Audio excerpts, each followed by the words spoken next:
Primera Timoteo 5:17. Vamos a ver hoy hasta dónde llegamos. Creo que voy a completar todo como vengo haciendo. No queda otro, si no, no terminamos más. Dice así la palabra: los ancianos que gobiernan bien sean tenidos por dignos de doble honor, mayormente los que trabajan en predicar y enseñar. Bueno, habíamos dicho, ¿no?, que esos ancianos eran personas que tenían cargos en sí, ¿no? Y acá dice la palabra algo que dice: sean tenidos por dignos de doble honor, mayormente los que trabajan en predicar y enseñar. Y ese dignos de doble honor, vemos, trayéndolo al hilo de la prédica ayer, cuando hablamos de las viudas, ¿qué estuvimos hablando? Que tenían que ser sostenidas, ¿no? Dice: tengan a las viudas que realmente lo son, dice, honrenla. Y ese honor habla de honrar. Entonces, cuando está hablando de honor u honrar al anciano, acá vemos que está hablando del sostén económico, el reconocimiento que se le debe hacer a los ancianos. Y mayormente, dice, los que trabajan en enseñar y los que trabajan, en predicar. Entonces, vemos acá, hay una enseñanza, hay un estudio, hay una dedicación, ¿no? Entonces, vemos que si, por ejemplo, las viudas tenían sostén, esa era la honra para la viuda, tenía el sostén, el respaldo de la iglesia, una viuda, por supuesto, como dijimos ayer, que buscaba al Señor, que oraba, mucho más el anciano, porque dice acá, dignos de doble honor. Los que predican mucho más tienen que ser reconocidos. Entonces, bueno, vamos a tocar otra versión que dice así: los ancianos que cumplen bien su función deberían ser respetados y bien remunerados, en particular los que trabajan con esmero tanto en la predicación como en la enseñanza. Amén. Dice otra versión: los ancianos que dirigen bien los asuntos de la iglesia son dignos de doble honor, especialmente los que se dedican sus esfuerzos en la predicación. Y como el que predica, el pastor, el que enseña, el que tiene instrucción sobre el pueblo, vemos acá la palabra cuando dice dignos de doble honor, deberían ser reconocidos. Entonces, vuelvo a reiterar, la viuda eran sostenidas, pero el que enseña mucho más reconocimiento. O sea, si la viuda tiene, por decir algo, una paga de 10.000 pesos, por decir algo, el pastor debería tener 20.000 pesos, si vamos a hablar al doble honor, ¿no? Entonces, esa más o menos la enseñanza, porque dice acá, y esta es la diferencia: si están trabajando en la prédica, en la enseñanza tienen que ser remunerados. A ver, dice acá la palabra también, en 5:18, es el que va enganchado, 5:18,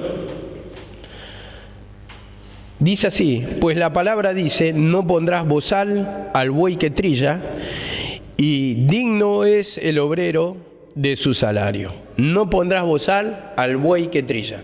Eso lo dice en Deuteronomio 25:4, si ustedes quieren ver la referencia o la quieren anotar. Y por ejemplo, cuando dice digno de su salario es el obrero, esto lo dice en Lucas 10:7.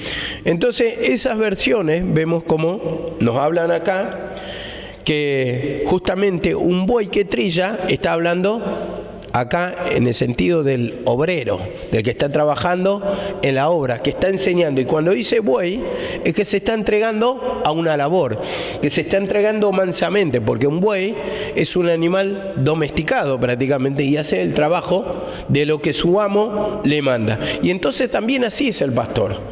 Le manda el Señor a predicar la palabra, le manda el Señor a que enseñe, le manda el Señor a visitar a las iglesias, por ejemplo, cuando hay necesidad o un hermano. Entonces Él está cumpliendo una función que es la instrucción del pueblo. Entonces, por lo tanto, tiene que tener ese sostén económico, porque está dedicando su vida a la enseñanza, su vida al aprendizaje, en el sentido que él también va aprendiendo a través de estar en la meditación de la palabra, de estar estudiando, y esto lleva tiempo. Y como dice acá la palabra en otra versión, no pondrás bozal al buey que está trillando el grano. En otras palabras, el trabajador es digno de su salario. Entonces, uno cumple una función, le guste o no, ¿no? Porque muchos dirán, bueno, pero vos lo haces mal, predicás mal, no me gusta cómo predicas. Estás haciendo mal tu función. Igual uno la está haciendo, entonces tiene paga. Después el Señor es el que decide si lo está haciendo bien, si lo está haciendo mal, y el Señor es el que pone reyes, como dice, y saca reyes. Pero mientras tanto, mientras está trabajando y está dedicando su vida a la enseñanza, a la predicación, es digno de tener una paga, de tener un sostén.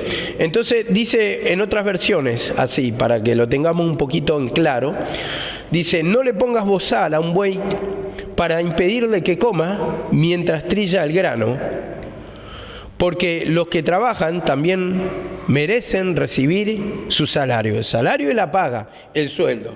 Y otra versión dice así, no le pongas bozal al buey cuando trilla. Los que trabajan también merecen recibir su sustento, como dice acá la palabra, su sustento. Entonces merece que le paguen, merece vivir por el Evangelio, como dice la palabra. Bueno, esto nos lleva a 1 Corintios, para tener referencias, 1 Corintios 9:13, 1 Corintios 9:13 y 14, dice así la palabra, ¿no sabéis que los que trabajan en las cosas sagradas comen del templo? Y los que sirven al altar, del altar participan. Así también ordenó el Señor a los que anuncian el Evangelio, que vivan del Evangelio, que vivan del Evangelio. Entonces, está hablando de que tiene que tener un respaldo económico. A ver, muchas veces esta palabra se pasa por alto, no hay un reconocimiento, y me hace acordar una anécdota, pero tristísima, tristísima. Había pasado que en el barrio de una tía mía en González Catán había fallecido un pastor, y el pastor no tenía familia. El pastor vivía solo acá en Buenos Aires, creo que había venido de Río Negro, pero la zona era muy pobre y él tampoco era una caudal, que tenía plata, alguien, una persona que tenía dinero. Había fallecido y no alcanzaban a juntar el dinero para llevarlo al cementerio. No tenía servicio fúnebre. Ni hablemos de hacer de velorio, eso directamente no existió. Bueno, fue triste, ¿no? Porque uno que está trabajando en la obra de Dios y que no sea reconocido, porque tal vez a cuánto le habrá dado salvación de alma, ¿a cuántos le habrá predicado? ¿Cuántos se han libertado con su prédica? Y que no tengan ese reconocimiento es triste. Por más que a alguno le guste, no le guste, pero está cumpliendo una labor y ha renunciado a su vida en este mundo para predicar el reino de Dios. Entonces vemos que acá lo condena esto la palabra, porque dice que el Señor ordenó de los que predican el Evangelio tienen que tener un respaldo económico, tienen que tener una paga porque están dejando su vida en eso. Y dice acá la palabra también, Deuteronomio 24:14, dice así la palabra, no oprimirás al jornalero y necesitado. Vemos acá la palabra, cómo se van desprendiendo los mensajes, porque este jornalero está diciendo de un obrero, de alguien que está trabajando. Y esto estaba en la ley ya de Moisés escrito. Y dice, pobre y necesitado. ¿Por qué? Porque muchas veces, hermano, cuando dice de no oprimir, habla de cubrir su necesidad. Y muchos pastores pasan necesidades. Muchos pastores, como dice acá, son jornaleros, son trabajadores, pero son pobres y necesitados. Entonces, es deber de la congregación, es deber del pueblo ayudar con lo que tenga, con las ofrendas, como para que tenga el sostén económico. Esto para que nos saquemos un poco la duda. No digo que tal vez pase mucho acá, pero hay iglesias que son muy, pero muy pobres. Que vos te vas, lo visitás y tienen techo de chapa, paredes sin revocar, tratan de dibujarla como pueden para hermosear el templo, pero están necesitados. Y vemos que viven una vida muy austera, muy pobre, y los pastores tienen que salir a trabajar porque no tienen respaldo económico. Entonces vos te das cuenta de la calidad del mensaje después, si a ver cómo predica, qué es lo que predica, realmente si su alma está abocada al 100% a la obra, a la palabra, a la enseñanza. Dijo Pablo en Hechos 6:1, dice que no eran justos, dice que ellos sirvan a la mesa porque ellos estaban predicando. Entonces nombraron personas para que atiendan las mesas, para que les sirvan a otras personas, y mientras tanto ellos trabajaban en la palabra y oraban. Entonces se dedicaban 100%, porque eso es lo justo. Cuando una persona tiene una labor, un trabajo, digamos, de predicar, se tiene que abocar directamente a eso el 100% de su tiempo, porque si no, es como que les pones doble carga, doble trabajo. Está en el mundo, viene vacío del mundo, tiene que estudiar la palabra, ¿qué le puede quedar? Solamente un mensaje pobre, solamente opresión, solamente cansancio. Y vemos que tampoco Dios le puede respaldar mucho ahí, porque están buscando mediante su conocimiento, mediante su manera, en vez de pedirle al Señor. Dice también en Deuteronomio 24:15, ahí nomás, dice abajo: en su día le darás el jornal antes que se ponga el sol, porque es pobre y ha puesto su corazón en Dios. Ha puesto su corazón en Dios, para que Él clame, para que Él no clame contra ti al Señor y llegue a ser pecado en ti. Vemos acá la palabra, está mostrando un jornalero, un obrero que trabajaba para otra persona. Trabajaba para otra persona y dice, en el día le tenía que pagar, para que el jornalero que puso la confianza en el Señor no clame contra ti, no ore, no le pida al Señor algo que le pertenece por derecho. ¿Y qué va a pasar? Entonces se va a transformar en pecado, dice que no le paga. Así también, hermano, el obrero de Dios debe recibir su jornal, debe recibir su paga, porque está trabajando ¿para quién? Para el reino de Dios, pero también trabaja para las personas.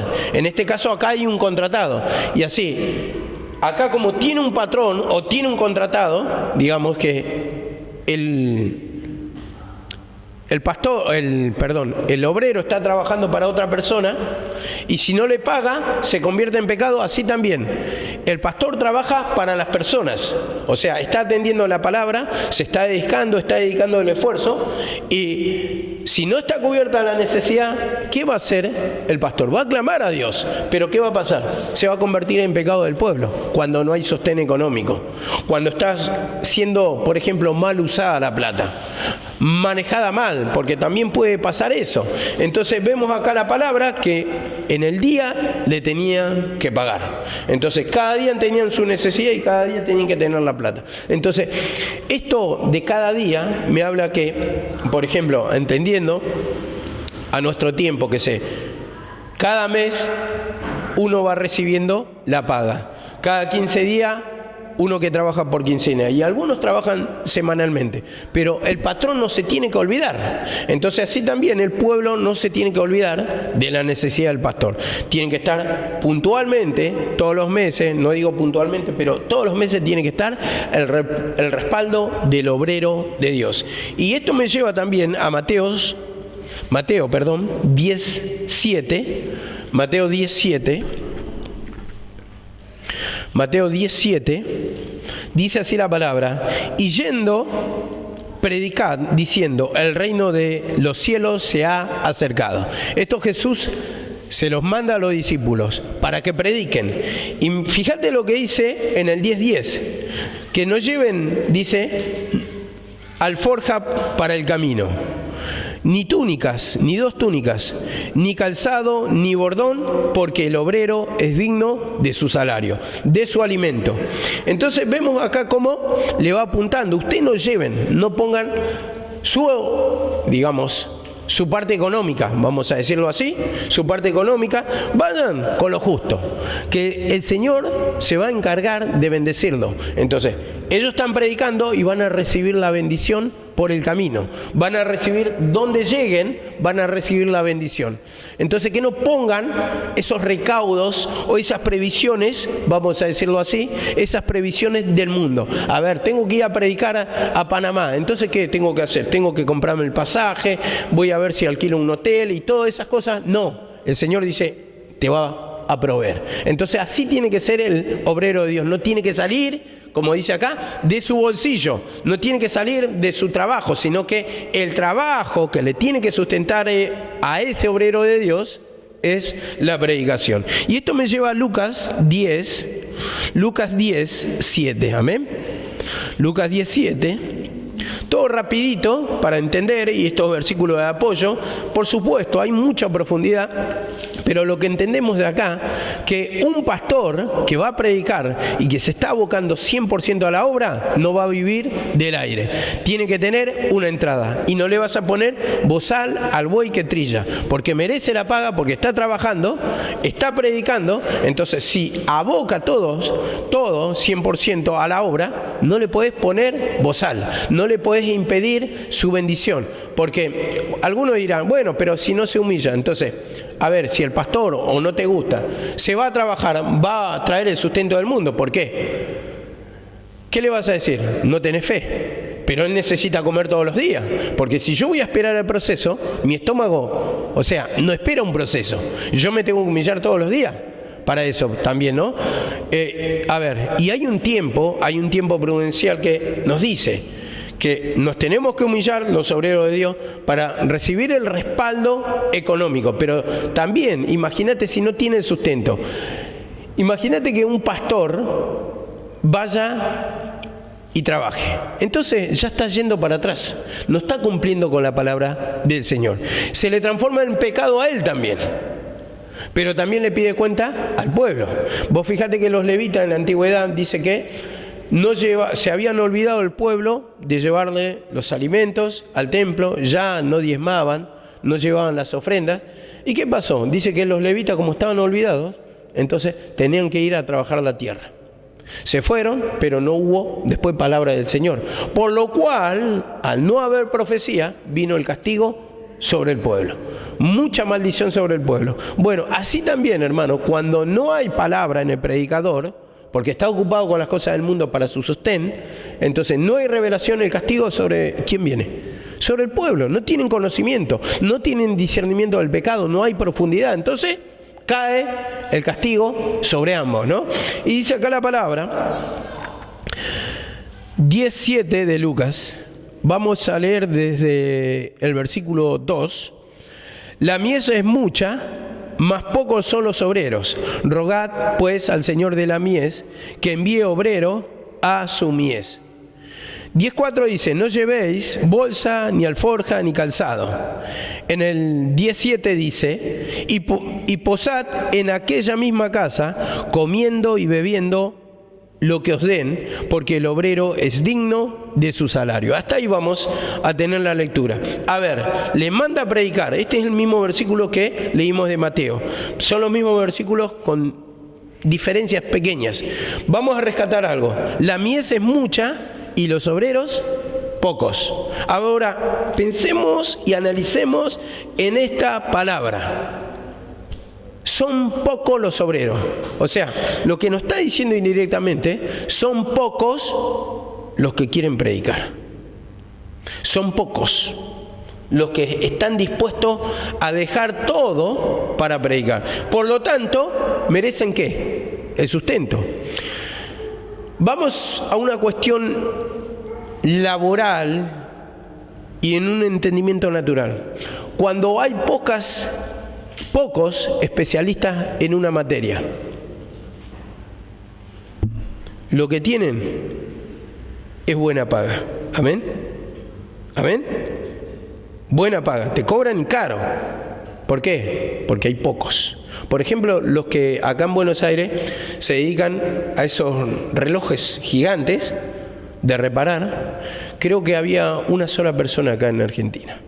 Creo que era de Tucumán, se dedicaba al mantenimiento y te tenías que poner, porque hay pocos. Bueno, en este sentido, dices, pocos los obreros.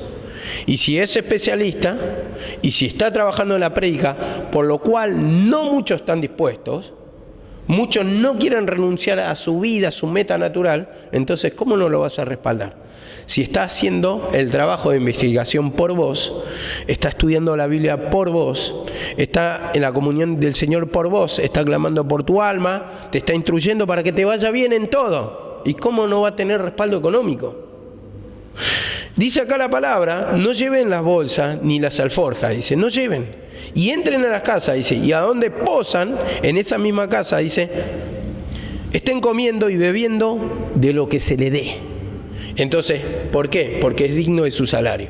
Entonces, el sostén tiene que venir de esa persona que está siendo instruida. En este caso, acá tenemos congregación, tenemos iglesia, y un deber del pueblo es sostener. Es sostener por más que no estés contento con tu pastor, tu pastora, con el mensaje, con el lugar, vos te tenés que humillar como pueblo para poder ayudar a ese pastor que está dedicando su vida a la obra. Amén.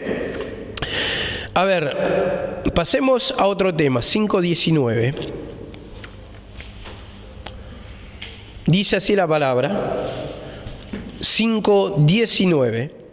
Dice así la palabra, contra un anciano, uno que tiene cargo, eso está diciendo, no admitas acusación, sino con boca de 2 o 3 testigos. 2 o 3 testigos.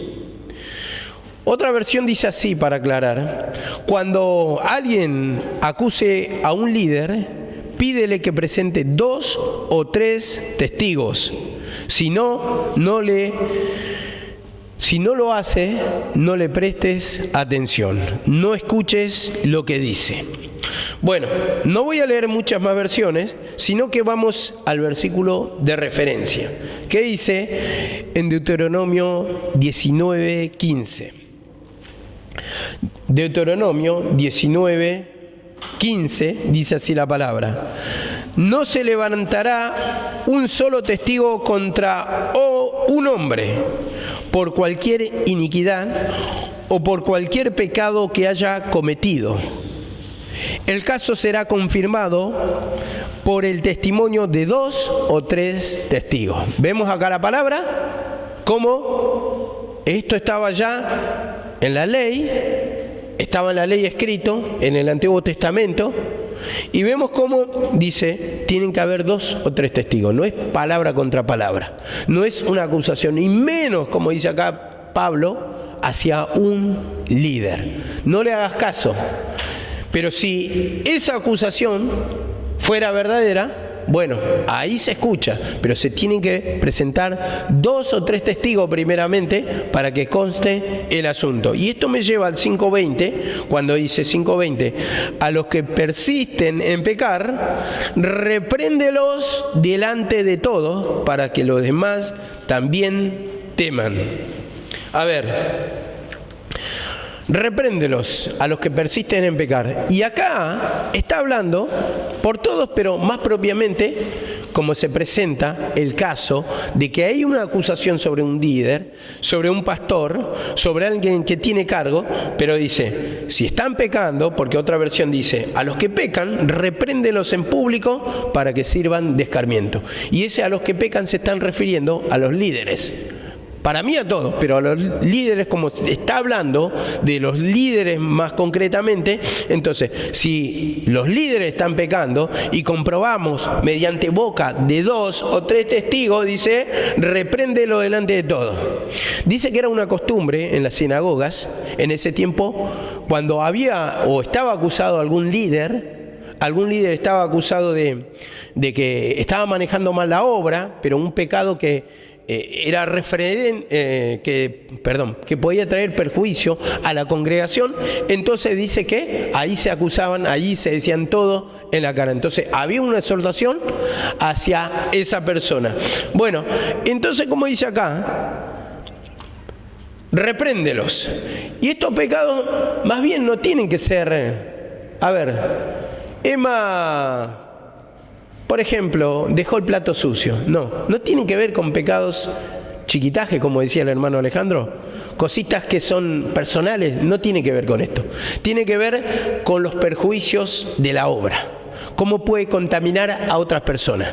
Por eso dice que estaban acusados, y por ejemplo, estos líderes acusados, si se presentaban 2 o 3 testigos y se comprobaban que era verdad, y si seguían pecando, dice, a los que persisten por eso, si seguían pecando, lo que están pecando, dice, repréndelos delante de todos, en público, delante de toda la gente, para que los que están viendo, los que están escuchando, los demás también, que están en la obra o que están escuchando la palabra, también les sirva de escarmiento, para que teman, para que no lo hagan.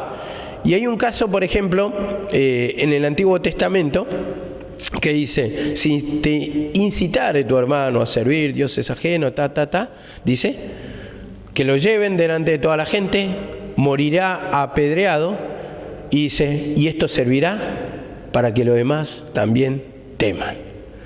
Vemos que también cuando Zafira, con su marido, dice que mintieron en cuanto habían vendido una propiedad a tal precio. Y después, primeramente muere una y después muere el otro. O murió el marido y después murió la mujer. No me acuerdo en qué orden. Pero dice que cuando vieron el cuerpo de estos que estaban apedreados, eso está en el libro de Hechos, dicen que el pueblo temió, la asamblea temió. Entonces para eso está la reprensión también, para que sea avergonzado, para que no quiera pecar, para ver que los pecados son descubiertos. Y en este sentido dice, repréndelo delante de todo.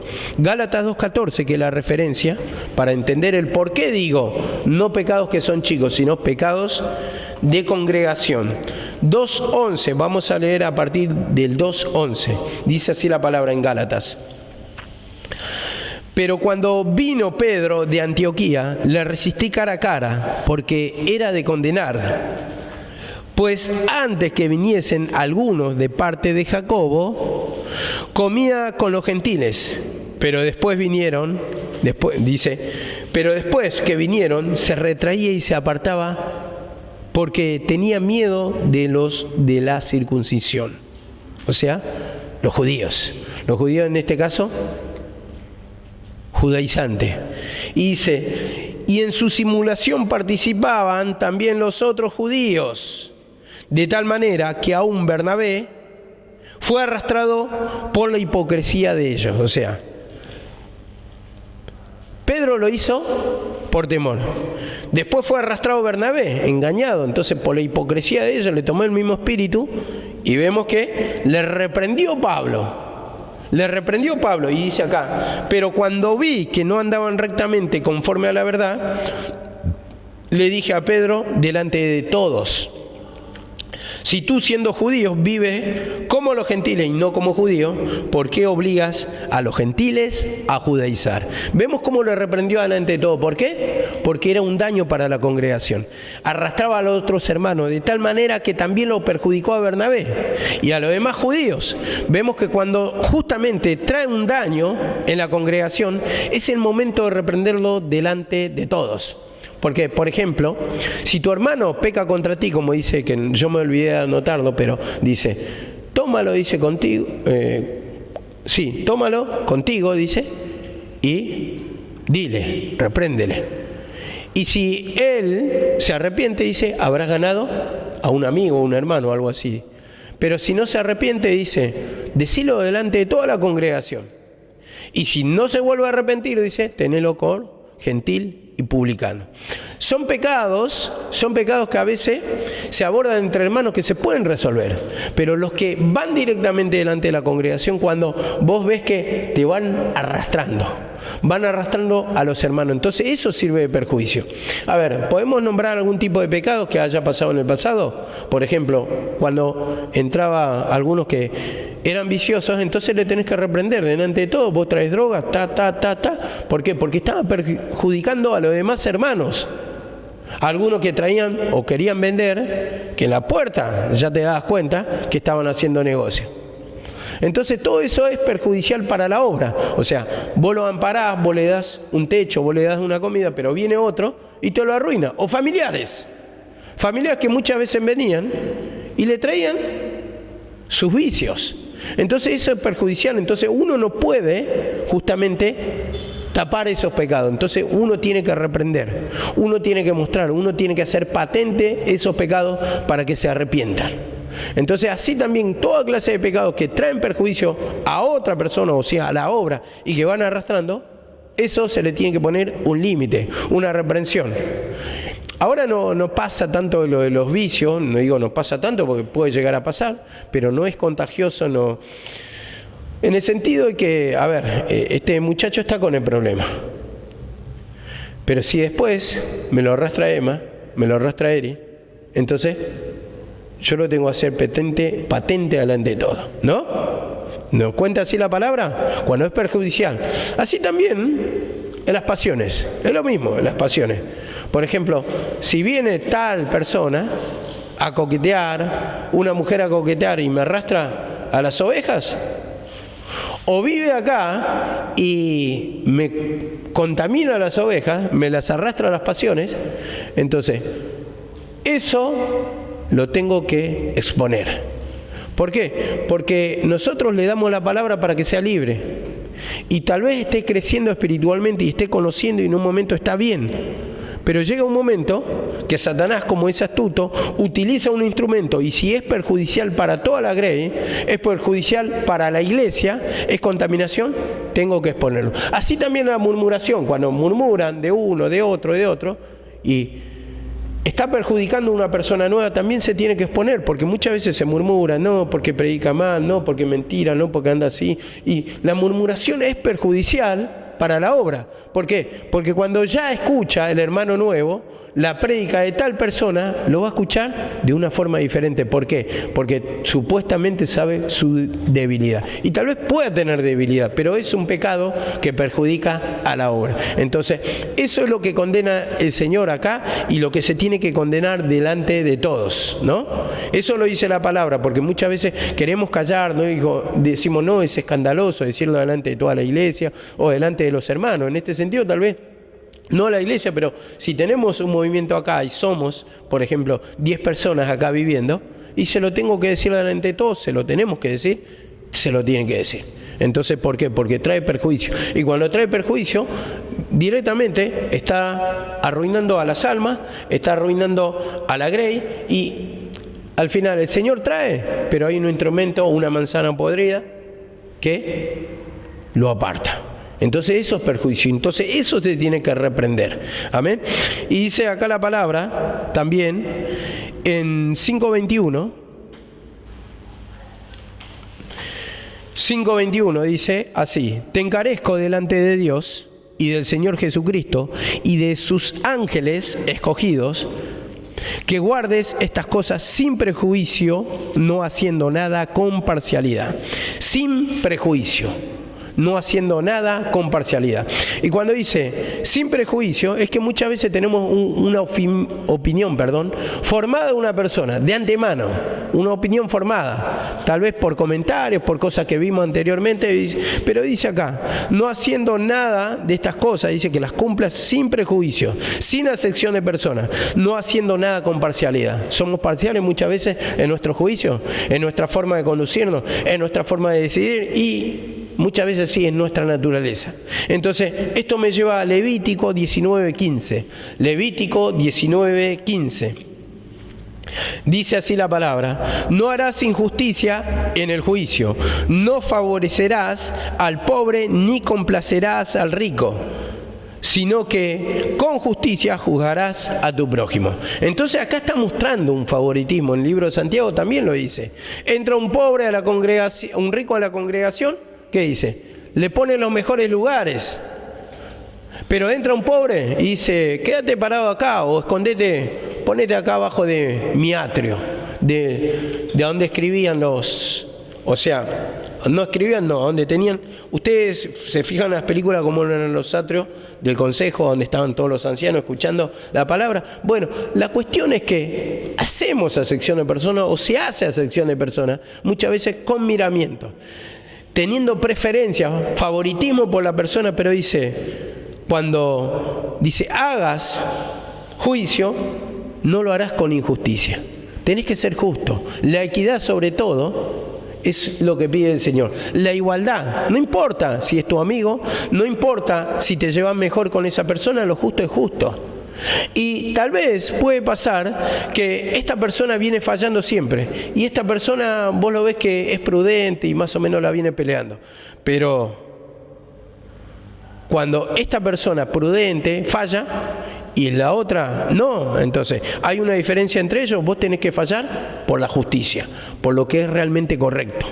Entonces así se miden las cosas, ¿no? De la misma manera con que le trato a Noelia, le tendría que tratar a otros y a otros. Está bien que a veces no merecemos, ¿por qué digo esto? No merecemos en el sentido de que nosotros recibimos según nuestros hechos. Y si yo siempre, por ejemplo, no cumplo con lo que me mandan, entonces me tienen desconfianza y por supuesto va a venir una reprimenda porque ya cansás a la persona de no cumplirlo. Pero cuando vos sos obediente, entonces la persona te va a tener más paciencia. Así en un trabajo también, en algo laboral, el patrón, ¿con quién va a hacer acepción de personas? Y les cuento una pequeña anécdota. Había personas que siempre faltaban y no les daba el patrón, cuando le pedían un día libre, no se los daba. Y se lo descontaba, lógicamente, si faltaban. Pero yo me acuerdo cuando fui a hacer el trámite para mi casamiento, que fui a pedir turno, no solamente me dio el día, sino que también fue pago ese día. ¿Por qué? Porque yo nunca faltaba y siempre estaba a horario. Entonces, de esa parte también tenemos que ver. Que muchas veces somos tratados así, ¿por qué? Porque no cumplimos. No somos dignos de confianza. Entonces nos tratan como lo que somos o como lo que venimos procediendo, de la manera que venimos actuando. Pero como dice acá la palabra, el deber nuestro es hacer juicio equitativo. Y dice acá en Lucas 20:21, siempre la igualdad, hermano, sin miramientos, y dice, y le preguntaron diciendo, maestro, sabemos que hablas y enseñas rectamente, y no te guías por las apariencias, sino que enseñas con verdad el camino de Dios. No te guías por las apariencias. O sea, Él sabe todo lo que está internamente, y muchas veces por apariencia nos guiamos, tenemos preferencia, y dice, no te guías por las apariencias. Entonces, esa apariencia, que muchas veces juzgamos así, que nos parece una persona buena, una persona correcta, nos lleva a confiar, y por lo tanto, una persona que, por ejemplo, no nos cae bien, que tiene mal aspecto, mala apariencia, lo tratamos de forma diferente. ¿Qué es más fácil? Que venga una persona que tiene dinero, que tiene auto, que hable correctamente, que sea una persona bien vestida, educada, a ese lo atendés con cafecito, con media luna, sacalo mejor, porque no querés pasar vergüenza, lo querés tratar bien, a mí me parece correcto eso.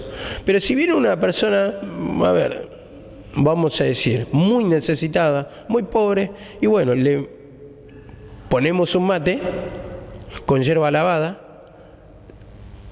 la rosquita del día anterior que te rompe la cabeza más o menos, si te la tiran por la cabeza. Bueno, actuamos así, ¿por qué? Porque miramos la condición de la persona. Y esto es lo que no quiere el Señor. A ver, hay otra cosa que, no quiero enseñar lo mío propiamente, porque yo soy una persona, no le voy a gritar ni a Eri, ni a Emma, ni a Noé, ni a ninguna de las chicas. No soy de esa clase de persona. Pero debería ser así el trato. Si yo no le grito a Vero, ¿por qué le debería gritar a Noelia? Y tal vez, tendría motivos. ¿Por qué? Porque, por ejemplo, a Noé le mando a hacer algo y después viene a la media hora, se olvidó. Y en cambio, le digo a Vero y al toque tengo todo. Pero aún así, yo debo tratar bien a las personas, no ser parcial en el trato. A una le grito y a otra no. No es así. Creo que a todos o con todos debo tener el mismo trato y mismo pero para bien. Un buen trato, sin miramientos, sin gritar, ¿no? Sin maltratar, a eso es lo que voy. Sin maltratar. Entonces, no podemos hacer acepción de personas, nada con parcialidad, nada con miramientos. Entonces, ¿por qué se desprende este versículo? ¿Por qué? Nos preguntamos, ¿por qué? Porque está hablando de un líder y está hablando de una persona que viene simplemente no es nadie y lo acusa que está en pecado. Lo acusa, por ejemplo, Emma está predicando y lo acusa que golpeó a una de las ovejas y que trata mal y que lo grita y que delante de mí se hace el santito. Entonces, tiene que tener 2 o 3 testigos y si comprobamos eso, como condeno a la persona esa que está abajo, también tengo que condenar a un líder, les tengo que reprender delante de todos. Por eso está diciendo acá, no hagan con parcialidad, porque a veces miramos, no, pero Emma es un varón de testimonio, Emma la verdad que nos ayuda mucho a la obra, entonces no le puedo gritar, no le puedo tratar mal porque se va y se va a enojar y hay mucha utilidad, y Emma, no. La misma reprensión dice acá la palabra.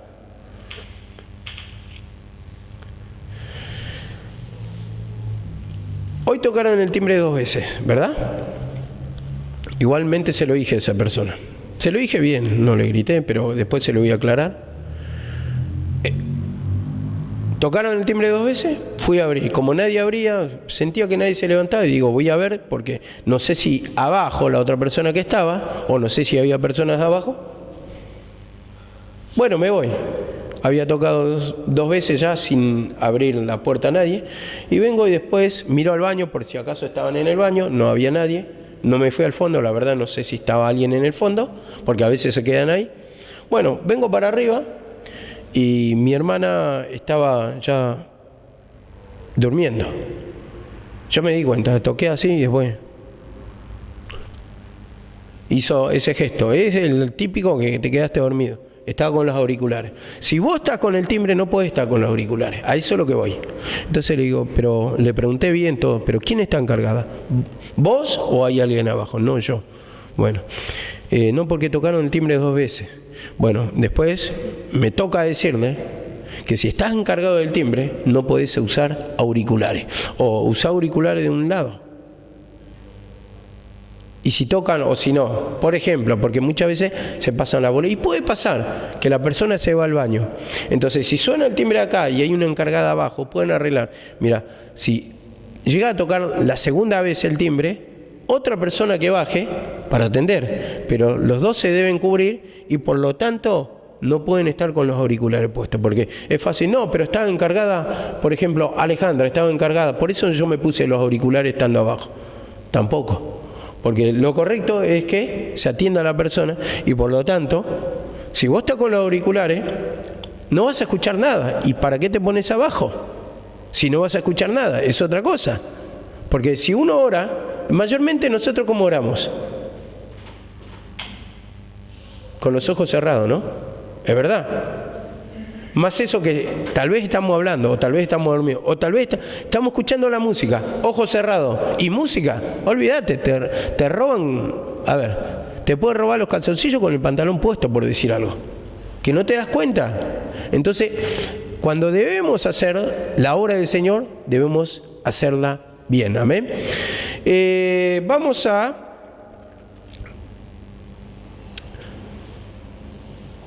$5.22, a ver cuántos minutos ya van. Bueno, bastante. 5.22, ya vamos a terminar enseguida. Dice así la palabra: no impongas con ligereza las manos a ninguno, ni participes en pecados ajenos, consérvate puro. Esto de no imponga con ligerezas tus manos, dice, y no participes en pecado ajeno, ¿de qué está hablando? Está hablando de levantar una persona. Muchas veces levantás una persona con apuro. ¿Qué me dice para apoyar esta palabra? En 1 Timoteo 3:6, ahí está la respuesta exacta, cuando dice, no imponga con ligerezas tus manos. No levantes a una persona en el ministerio rápidamente. ¿Qué dice acá en 3:6? Dice, no un neófito, no un recién convertido, no sea que se envanezca y caiga en condenación en que cayó el diablo. No un neófito. Esto está hablando con respecto a la palabra, pero también no puedes poner en cargo a una persona muy nueva, en el sentido que va a manejar mal, van a administrar mal la obra. Esto es lo que está diciendo, ¿no? Cuando hay abundancia de obreros, por supuesto. Sabemos que acá elegimos como podemos muchas veces porque no podemos cubrir todas las necesidades. Pero, dice, no imponga con ligereza. Dice, ni participe en pecado ajeno. ¿Por qué? Porque al imponer, a levantar, vos te hacés también cómplices ¿de quién? De ellos. De ellos. Y muchas veces nos apresuramos, ¿por qué? Soy uno de los que me pasa, de los que a mí me pasa en particular, cuando veo que no hay instrumentos, pero instrumentos de alabanza que toquen, no que canten. Que toquen instrumentos. Entonces, a ver, digo, ¿por qué no se levanta? Pero, a ver, ¿estoy haciendo bien? ¿Estoy haciendo mal? No tocan. Y si se levantan a veces, un domingo está, el otro domingo no puede porque trabajan, o porque esto, lo otro, y al final no se cumple bien. Entonces, a ver, hay algo que, digo, ¿está bien? ¿Está mal? Y bueno, le tengo que pedir dirección al Señor. Porque muchas veces son personas que no se están humillando, que no están capacitadas, o que no se quieren humillar y estoy imponiendo con ligereza las manos. O sea, estoy levantando un ministro de alabanza con ligereza. Entonces, la palabra dice, alabaré, dice, con rectitud cuando aprendiere tu justo juicio. El ministro de alabanza se tiene que humillar, tiene que escuchar la palabra, tiene que orar, tiene que cumplir su función bien, porque si no, no lo está haciendo bien. Entonces ahí es cuando pide cuenta el Señor. Y esto es lo que pasa muchas veces, imponemos con ligereza y tal vez no está preparado, o tal vez no se está humillando lo suficiente, como hasta dónde Dios quiere. Entonces nos hacemos partícipe de esos pecados. ¿Por qué? Porque lo levantamos, la responsabilidad es nuestra. ¿Quién tiene la culpa? Es como cuando yo digo, ¿quién tiene la culpa? ¿La madre o la criatura que está corriendo? La madre. La criatura está corriendo, está bien, está haciendo todo un lío. Y la madre no está corriendo, pero la madre es la que tiene la culpa. Entonces, así también, cuando levantamos un ministro de Dios a la ligera, estamos participando de sus pecados. Indirectamente estamos apoyando. ¿Por qué? Porque a veces por necesidad, no, pero hoy viene tal pastor, entonces vamos a poner a todo el grupo de alabanza. Y suman todo, no importa si se humilla. La cuestión es que quedemos bien delante de esa persona. Y no es así. Si no hay, no hay. Entonces ahí es cuando nos tenemos que humillar, para conservarnos puros, como dice acá la palabra. Para que no seamos participantes de esos pecados, para que no hagamos nada con parcialidad. Porque donde sonan instrumentos, ahí sí vamos a elegir. No, este sí, este no, este me agrada más, y empezamos a seleccionar. Pero donde hay faltantes metemos todo. Metemos todo, no importa si se humilla, no importa si lo está haciendo bien, no importa si se congrega, no importa si viene a la palabra, no importa si viene a la oración.